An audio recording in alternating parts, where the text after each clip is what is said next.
मेरी खाला मेरा रिश्ता मांगने हमारे घर आई तो तब मैं 9वीं क्लास में पढ़ती थी और शादी तो बिल्कुल नहीं करना चाहती थी। लेकिन अब्बू की वफात के बाद मेरी अम्मी को हमारी सब बहनों की बहुत फिक्र रहती थी, इसलिए अम्मी ने रिश्ते के लिए खाला को हाँ कर दी और मेरी शादी मेरे खाला की बेटे से हो गई। शादी के कुछ ही महीनों के बाद मेरे ससुराल वालों की मुझसे लड़ाइयाँ शुरू हो गई। सास और ससुर मुझे बात बात पर ताने देने लगे, यहाँ तक कि मेरे शौहर का भी मेरे साथ रवैया बदलने लगा। मेरा शौहर नशा करने के अलावा कोई और काम नहीं करता था। शाम को जब वो नशा करके घर आता तो मुझे खूब गालियाँ देता, यहाँ तक कि वो मुझे मारने और पीटने लगा। लेकिन मैं सब बर्दाश्त कर जाती थी, क्योंकि हमारी परवरिश ही ऐसे खानदान में हुई है जहाँ एक औरत को ये सब बर्दाश्त करना पड़ता है। यहाँ तक कि मैं अपनी अम्मी को भी कुछ नहीं बताती थी, क्योंकि अब्बू की वफात के बाद वो खुद भी बहुत बीमार रहती थी। इन लड़ाई झगड़ों को चलते चलते 1 साल से शायद का वक्त हो चुका था। मुझे अल्लाह ने बेटा दिया तो मुझे लगा कि अब सब ठीक हो जाएगा, लेकिन ठीक होने के बजाय झगड़े मजीद बढ़ने लगे और मेरी बर्दाश्त की हद खत्म होने लगी। बात मुझे गाली गलौज देने या मारने की हद तक होती तो मैं शायद बर्दाश्त कर भी जाती, लेकिन वो लोग मेरे माँ बाप को बुरा भला कहने लगे और उन्हें गालियाँ भी देने लग गए थे। एक औरत अपने ससुराल वालों का हर जुल्म बर्दाश्त कर लेती है, लेकिन वो अपने माँ बाप के खिलाफ एक लफ्ज बर्दाश्त नहीं करती। एक रात मेरी लड़ाई चल रही थी कि मेरे ससुराल वालों ने मेरे माँ बाप को बहुत गालियाँ दी। मुझसे बर्दाश्त ना हुआ तो मैंने भी आके अच्छी खासी सुना दी, जिसकी वजह से मेरे शौहर और ससुर ने मुझे छत से धक्का दे दिया। मुझे याद है वो रात जब मैं खून से लथपथ पड़ी थी और किसी एक को भी मुझ पर तरस नहीं आ रहा था। तब मेरी माँ आकर मुझे अस्पताल लेकर गई। मैं तो बच गई, लेकिन मेरे पेट में जो बच्चा था वो नहीं बच पाया। उस रात के बाद मुझे उनसे ऐसी नफरत हुई कि मैं कभी दोबारा उस घर में गई ही नहीं। मेरा शौहर मुझे तलाक नहीं दे रहा था तो मैंने अदालत में केस करके उससे खुला ले ली। खुला के बाद उसे एहसास हुआ कि उसने मेरे साथ कितना गलत किया। अब वो बहुत पछताता है और मुझसे माफी का तलबगार भी है। मेरी तो जो जिंदगी बर्बाद होनी थी वो तो हो गई, उसके लिए शायद मैं उसे माफ कर भी देती, लेकिन वो और उसके घर वाले मेरे बच्चे के कातिल हैं और उस कत्ल के लिए मैं उन्हें कभी माफ नहीं करूंगी। उसका नंबर लिखा हुआ था। मैंने उसे कॉल की तो उसने मुझे बोला कि वो मुझे बहुत पसंद करता है और मुझसे दोस्ती भी करना चाहता है। मैंने उसे समझाया कि हमारा खानदान गांव का मुअज़्ज़िज़ खानदान है। मेरे अब्बू इमाम मस्जिद हैं।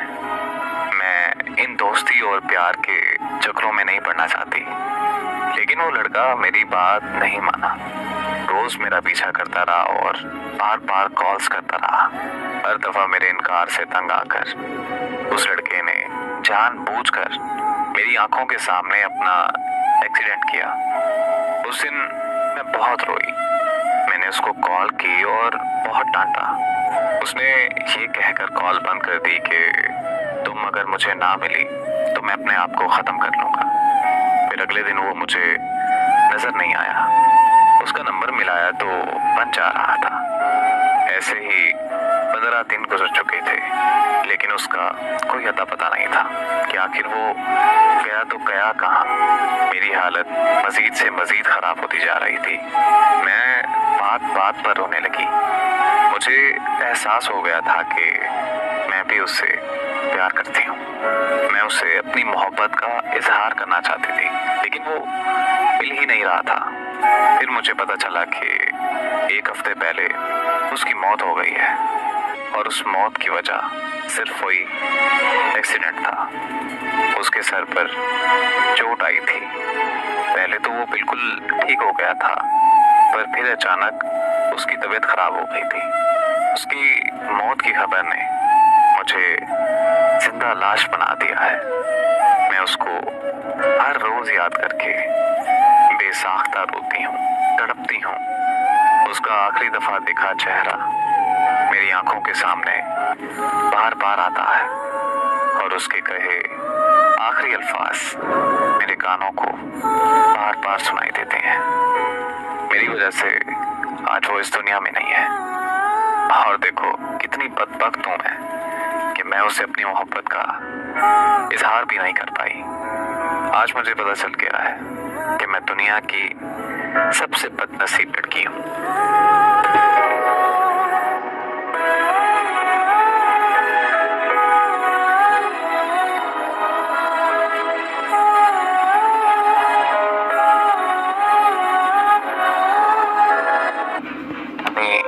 इंडिया से ताल्लुक रखने वाली अंजलि गुप्ता की है, जो दिल्ली में रहती हैं। वो उन्होंने मुझे बताया कि 1 साल पहले मैं अपने बढ़ते हुए वजन से बहुत परेशान रहने लगी थी।